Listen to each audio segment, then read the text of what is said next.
Hey everyone, it's Norm here from International Motorcars. Welcome back to our YouTube channel where you're joining us for our second episode where we are touring Toronto. Now, in our previous video, hopefully you guys would have seen, we checked out this stunning all-carbon Pagani Zonda R Liquid series. What an absolutely incredible car. If you didn't check that out, do so by clicking the link in the video description. But in today's video, we're going to head off from the CN Tower and we're going to tour a neighborhood called Bridle Path in Toronto. Bridle Path is an upscale residential neighborhood in North York, Toronto, that's characterized by multi-million-dollar mansions sitting on 2 to 4 acre lots. It makes up part of the Bridle Path, Sunnybrook, and York Mills region, and is often referred to as Millionaire's Row. As of lately, it is the most affluent neighborhood in Canada with an average household income of just a touch under $1 million, and the average property value there is in excess of $2.5 million. Although I will say from my research online, I couldn't find a house for sale there under $25 million. So as we leave the CN Tower on to tour Bridle Path in Toronto, I'm going to leave you guys with a little bit of elevator music that you can enjoy while we descend all 147 stories of the CN Tower.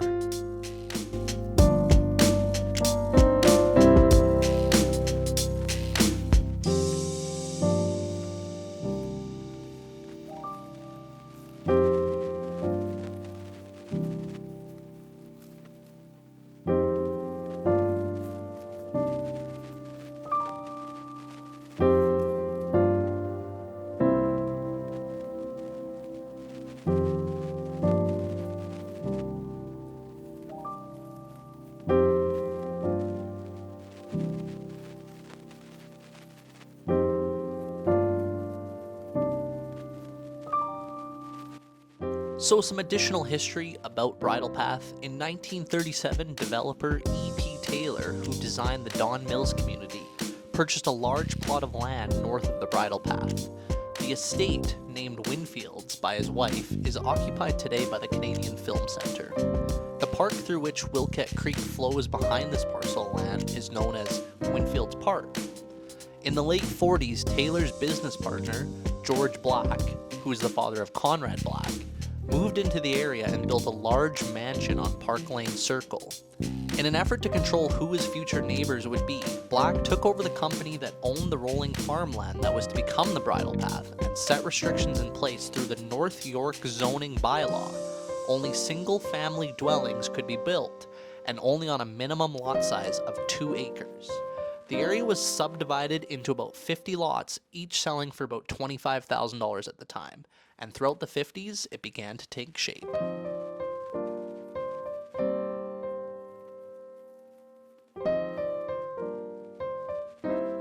The Bridle Path has been home to prominent Toronto business people, celebrities, doctors, and mini engineers. Media mogul Moses Zamer used to call the Bridle Path home, as did computer businessman Robert Herjavec.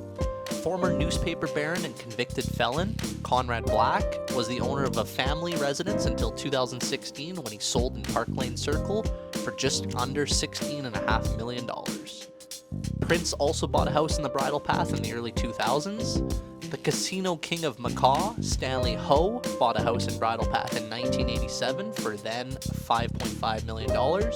And more famously, rapper Drake built a house there in the late 2010s, which he refers to as the Compound. His 50,000 square foot home is worth over $100 million. While we're on the topic of Drake, he also has a song from his studio album Certified Lover Boy titled 7 AM on Bridle Path. If you guys haven't checked it out, you should definitely give it a listen, especially if you're driving down the street.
One thing that certainly won't be missed is this heavy bumper-to-bumper rush hour Toronto traffic as I head to the east and then to the south to head out towards Niagara Falls.